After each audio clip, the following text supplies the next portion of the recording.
Catherine Amirfar. And I'm Cal Raustiala.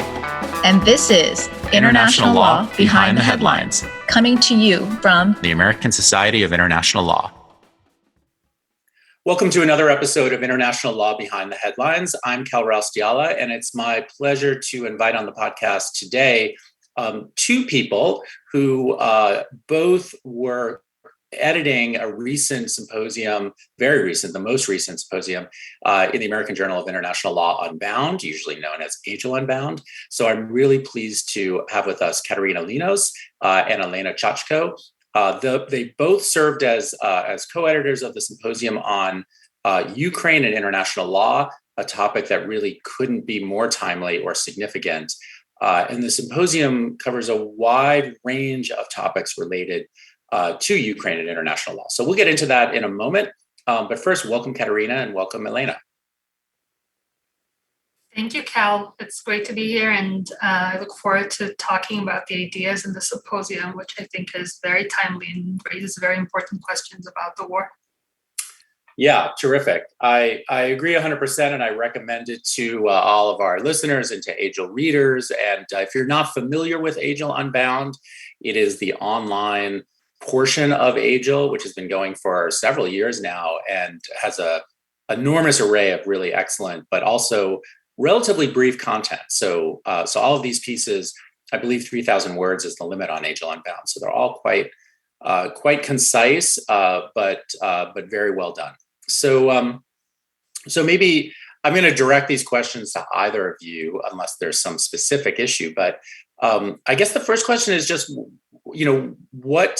what is in this symposium and what's not in the symposium, and how did you go about putting it together? What do you wish you could have had in it? Are there really interesting issues that maybe would make sense for a second symposium? Just give us a sense of the process of putting this together. Sure. Katerina, do you want to go ahead, or should I jump in? Sure, I'll start. So it's thank you so much, Cal, for having us here. Let me emphasize that the full text of the symposium, a series of short essays, is available online on the Cambridge.org website, and that people interested in writing about the Ukraine can submit to the AJIL issue that will be specially on this topic. We wanted to pull something together very quickly. So to do that, we focused on key experts on topics including sanctions, the law of war, online propaganda and disinformation, refugees, and cyber attacks. We left out key topics. There isn't something on energy. There isn't something on corporations. There isn't a lot by European or Ukrainian authors. So there's plenty of space, but our core goal was to get some big issues on the page very quickly in an effective 3,000 word format. Great. And just to clarify what Katerina, you just said, there's a call for papers for an agora in the print version, right? Which would appear, I guess, in the October issue, I believe, of AJIL. So this is like an early intercession by the AJIL community, but there'll be more to come. So let's kind of dig into what you do in the symposium. And I think maybe the most striking thing that I want to kind of press you both or hear more about is in your I'm now forgetting if it's kind of an introduction. I guess it is an introduction to the symposium. In your joint introduction that the two of you wrote, one of the things that's so interesting about it is that you point out, and having read all the pieces, I think rightly so, that although many people have seen the current situation as a sign that international law is failing, and we can go through the many different ways that you might make that argument, in fact, there's a pretty strong case to be made that international law is succeeding and is stronger in some ways than we might have thought 6 months ago, and is also showing resilience in areas that we might not have anticipated. So I think that's really, really interesting thesis. And I guess there's a lot of angles to that, but I would just love to hear from really both of you, what you think about that. Obviously, that's the case you make. But how strongly do you make that case? What are the counterexamples? Just elaborate on that a little bit more.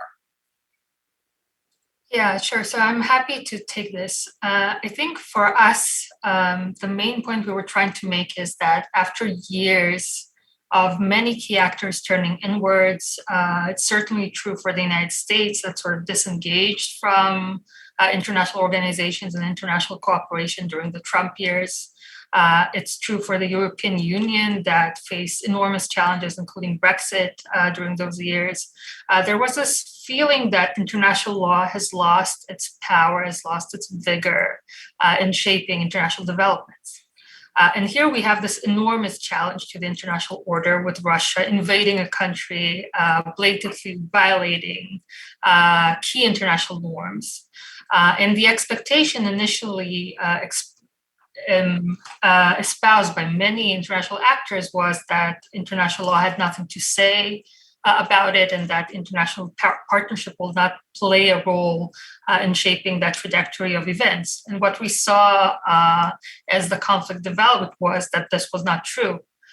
We saw pretty impressive responses from international coalitions, starting with NATO, through the European Union, that took really impressive steps, both in terms of refugee assistance and significant steps that were taken to support the Ukrainian war effort for the first time in EU history. We saw a very impressive sanctions campaign levied against the Russians. So many different fronts in which international law and international partnerships proved vigorous, proved impressive even in actually creating meaningful responses to the Russian invasion. The problem remains that, the conflict is ongoing. The harm brought upon Ukraine is significant and is continuing. The human suffering is great, and international law has not been able to date to mitigate those effects. So we do have an impressive response, but in terms of what's happening on the ground, we're still seeing a conflict raging and human suffering and all those things where international law and partnerships have fallen short to date. Nevertheless, it's really impressive that we did see this mobilization and this activation of international partnerships to actually do something in this case. Great. Katerina, do you want to add anything to that? I thought that was a very good summation of the case. Sure. Let me elaborate. We were thinking of titling this piece "The Good News About Ukraine" until we were told that is terribly insensitive, which it is. But there is good news for international law in particular. In the headlines, we see NATO expanding and taking on 2 new members. In the US case, we see bipartisan agreement for a $40 billion aid package with overwhelming support.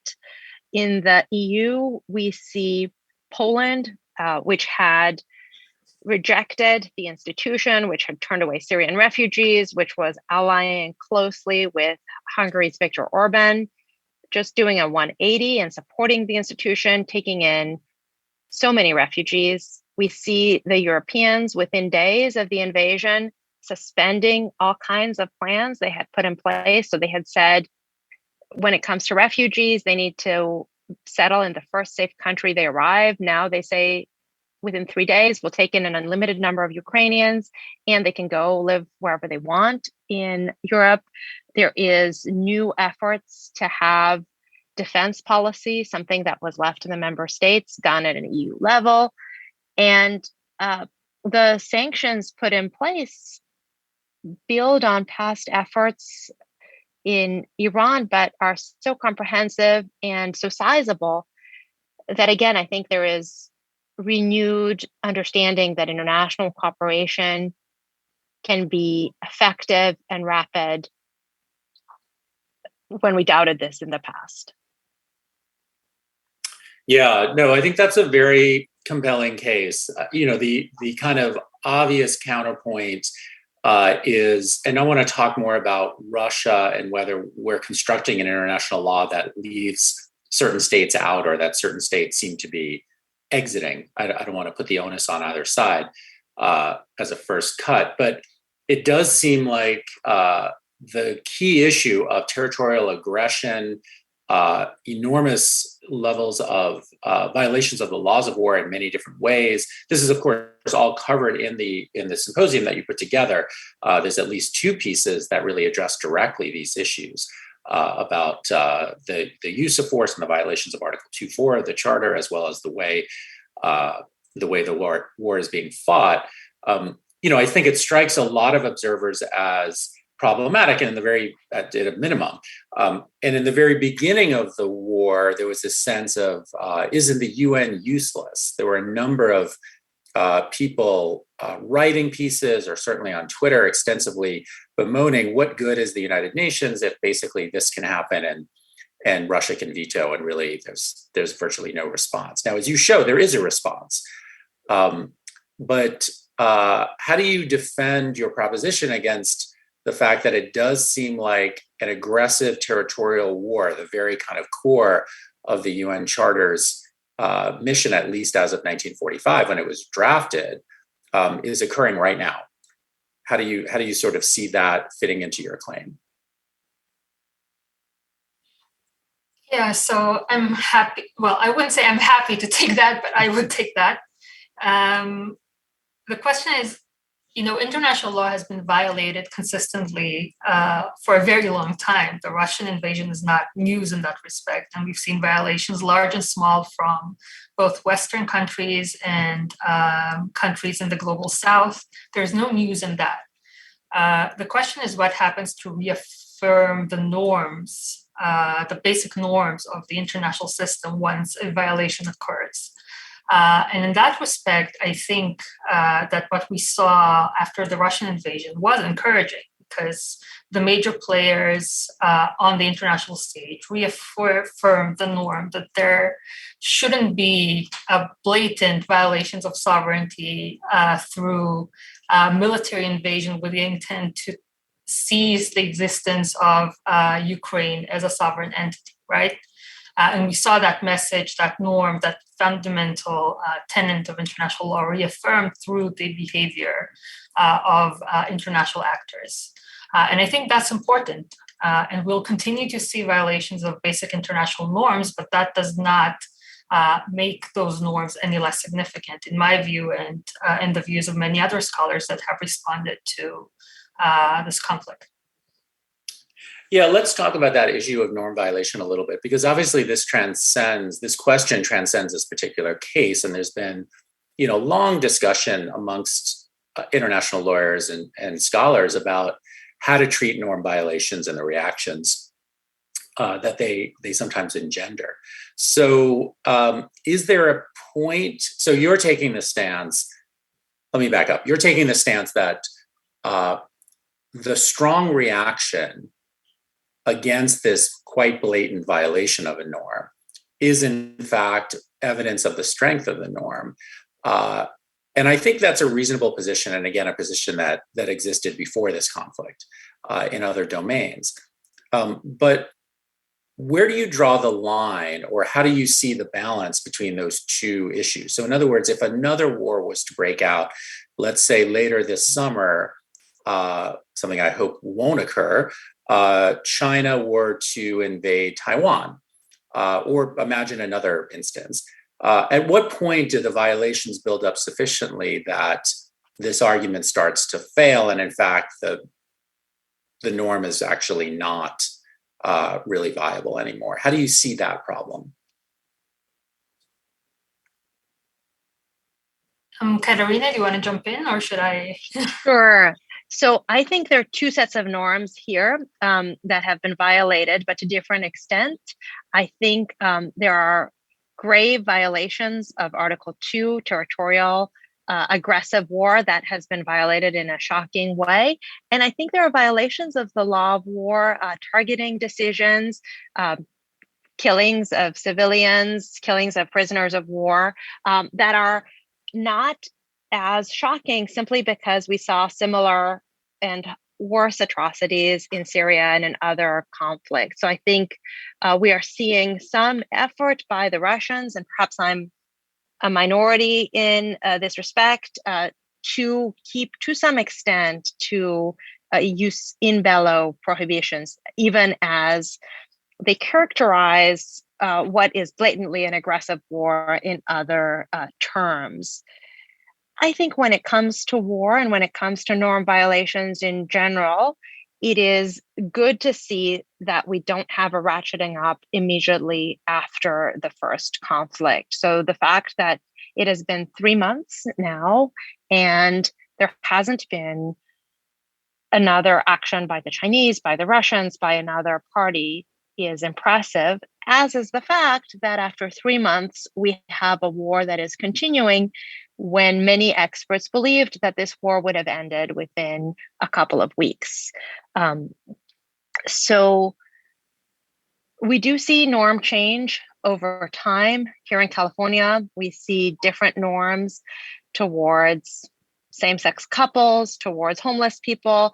And we it's clear to see that when nobody protests, when nobody articulates the norm and perhaps welcomes a new norm, the norm has changed. So to the extent the Chinese in this sensitive position are nonetheless reiterating the norm of territorial sovereignty, to the extent the Chinese are not blatantly ignoring Western sanctions, to the extent the Chinese have not yet used this instability and this focus of the West on Russia to start a war on a separate front, I think all of this is good news for the strength of the norm that has been breached. Yeah, I have to say, I generally found your piece persuasive. And so I'm really only kind of poking at these issues because they're both theoretically interesting and obviously, as a practical matter, pretty important. But I think you're both right that it is a stronger case than maybe meets the eye initially. And I want to actually make sure before we get to the end of this conversation, I want to talk about the reform issues that you raised. But one of the things that's striking is how Russia is such a, in many ways, lawless actor. And so not only in terms of aggression, but as you just mentioned, Katerina, in terms of the actual conduct of the war, and this is discussed in the symposium as well, incredible brutality and pretty clear violations, maybe even blatant violations of the laws of war. And so, on the one hand, there's this strong drawing together, particularly of the West, NATO, EU, adjacent countries, et cetera, strengthening, reinforcing these rules and norms. On the other hand, Russia seems sort of unfazed. They are phased, obviously, but they're unfazed by the fact that they're breaking these rules. And in some ways, we saw this for a long time, whether you go back to Chechnya or, you mentioned Syria, et cetera. Russia seems willing to flout a lot of, certainly with warfare, a lot of the laws of war. So are we in a situation where international law's universalist aspirations are maybe under more stress and that part of the story isn't so good? And we may expect to see more states not exiting the international legal system, because that's not really possible, but at least stepping out of parts of it and posing an opposition, as Russia appears to be right now. Or do you see that differently in some way? And again, that's to either of you. Yeah, I think no one is under an illusion that international law is this universalist body of law that applies equally to everyone and is interpreted equally by everyone. I think scholars have demonstrated that amply, and that is not an argument that I at least would make. Countries, and Tom Ginsburg makes this point very well in his work on authoritarian international law and his essay in this symposium along those lines, that actors like Russia actually do relate to international law. So I wouldn't say, Cal, that their behavior is lawless in the sense that they do reference international law, or at least did reference international law in their justification for the invasion of Ukraine. But what they present as international law and their understanding of international law, a Western actor would see as completely instrumental and cynical application of international law to justify a policy that is in tension with the basic tenets of the law of war, like President Putin did this time when he said that the Russian invasion was motivated by the desire to protect the citizens of the Donbass from genocide. Which we know is unsupported by evidence and is inconsistent with at least Western interpretations of what international law would allow in those circumstances. So I find it interesting that the language of international law is applied even by those dictators and actors that violate international law. But the thing to study and to understand and to focus on is how they utilize international law in support of policies and actions that are in clear violation of it. And I think that is the challenge for us and a very interesting line of investigation going forward. Agreed. Katerina, anything to add to that? Sure. I think it depends on where you set the bar. So if you think the UN was set up in order to prevent World War III for 50 years, and it's done that job for longer, and World War III does not seem imminent, then we can say the UN is a huge success. If we are looking at what will happen to human rights as China gains more and more economic might and builds its separate set of alliances, if we look at whether sovereignty is used in hypercritical ways, if we look at whether this conflict is one that will coalesce all of Western might, but a similar conflict a little further south would not, then the picture is far more negative. But if the goals of the UN were peace, or at least the prevention of the escalation of a single conflict into a global conflict, on that very low baseline, there is success. I have to say, I completely agree with that. And I actually think with regard to the UN itself, unfortunately, it was designed from the start to have a veto that was absolutely central from Yalta onward. And the veto was meant, no one knew exactly how it would be wielded. And certainly the Soviet Union from the start wielded it much more than any of the parties expected. But it was there to protect core interests and to prevent, as you said, World War III. And so in that sense, I think the UN structure is working as intended, even if this is a violation of, maybe we should say the Security Council structure is working as intended, even if this is a pretty clear violation of 2.4. So let's turn to the reform issues you raised. One of the interesting parts of your introduction, and this runs through all of the essays, of course, are issues about not only the fact that the system seems to be working better than we might have thought, but also that it exposes some areas where maybe we don't have sufficient clarity, or we can develop. One very clear one is with regard to migration and refugees, something we haven't talked about yet in this discussion, but one of the essays covers that. And, the fact that the Ukrainians who are fleeing don't really fit the definition of refugees. Maybe we could squeeze them in a sense, but that's not really the way the law sees it. Or, Elena, in your co-authored essay, in terms of economic warfare and the rules constraining, this is a very, very impressive, unprecedented use of sanctions. But we don't have clear guidelines on exactly how that works or what the constraint should be. So I just want to give you both a chance to talk about some of the reform dimensions that you see. What's the reform agenda for international law going forward? So again, either of you can kick it off. So I'll start with refugees and migration, and maybe Elena can continue with sanctions. So Jayaramji Nogales has a fantastic piece in the symposium, but the change in migration and refugee law is a sea change. Cal, as you said, normally refugees need to prove individually that they are persecuted after some complicated procedure. And now the Europeans have said that anyone with a Ukrainian passport qualifies for temporary protection and all kinds of benefits, welfare benefits, education benefits. and a lot more. So that's kind of this huge procedural and definitional shift is a really big one. Elena and I put together a year ago a symposium. It's coming out in June in time for World Refugee Day, called Responsibility Sharing for Refugees, where we put all of the historical efforts on a scale. We said when the Americans helped with the resettlement of Indochinese, when the Europeans helped with the Syrians, how progressive or regressive are these efforts in terms of the amount of money, in terms of the number of people resettled, in terms of the multilateralism, in terms of the legal bindingness. And the Ukrainian effort is simply off the scale. There's never been anything as generous, in part because everyone is automatically given protection who has Ukrainian nationality. That's an important limitation. And because we're doing away with this whole idea of refugee camps.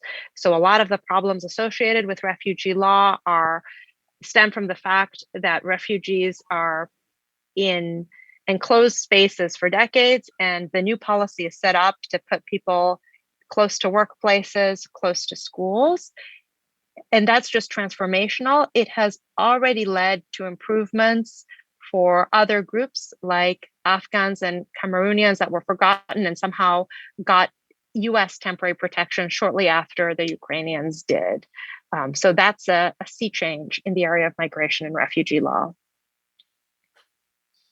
Yeah, and I think one of the most interesting things about this conflict is that it was the first time that we saw new kinds of warfare and new kinds of actors actually participate in what was going on. And I'm talking about the role of cyber operations and the role of private platforms where it comes to disinformation and the flow of information about this conflict on international networks.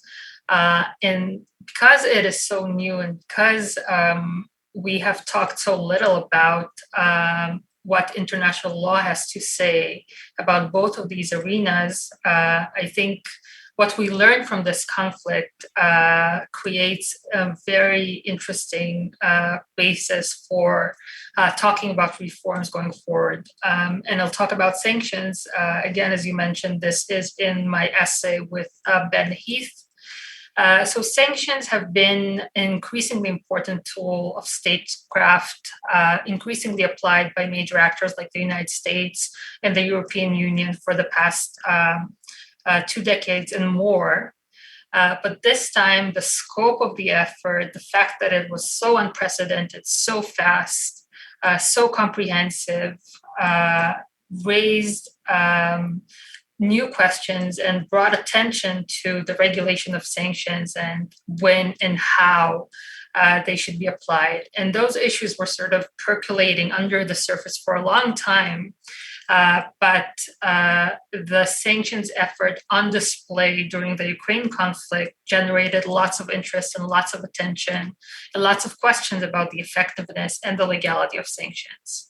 And so there's one group that says this is a completely unregulated tool that states wield at their own discretion for their own political interests, and the damage to individual rights, to third countries, to the international economic system is great. We have to do something. We have to rethink the legal frameworks that govern this tool. But there's also the camp that says, listen, sanctions have proved themselves as a great tool for releasing pressure on the top actors, the United States, the European Union, and others, to use military force in response to the Russian invasion, and therefore they operate as intended. We want states to resort to economic pressure instead of being compelled to take military action in circumstances like this. And so we want states to be able to use sanctions relatively freely. And this is the debate that's sort of ongoing right now, and it would be interesting to see whether this moment produces a genuine effort at reforming the international sanctions regime, or maintain the status quo. And I personally think that the status quo is very powerful because those who wield the power in their international system want to maintain relative freedom of action in their resort to financial pressure and international relations. But we'll see where it goes.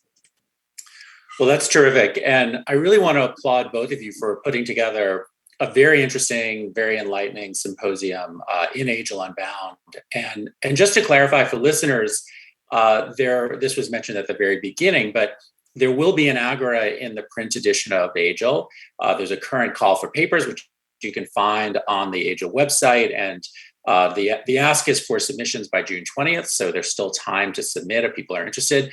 And that will extend and elaborate, I think, on many of the themes that are raised in this initial foray in AJIL Unbound. So Katerina, Elena, thank you both so much for coming on the podcast, and we hope to have you back soon. Thank you so much, Cal. Thank you. Take care.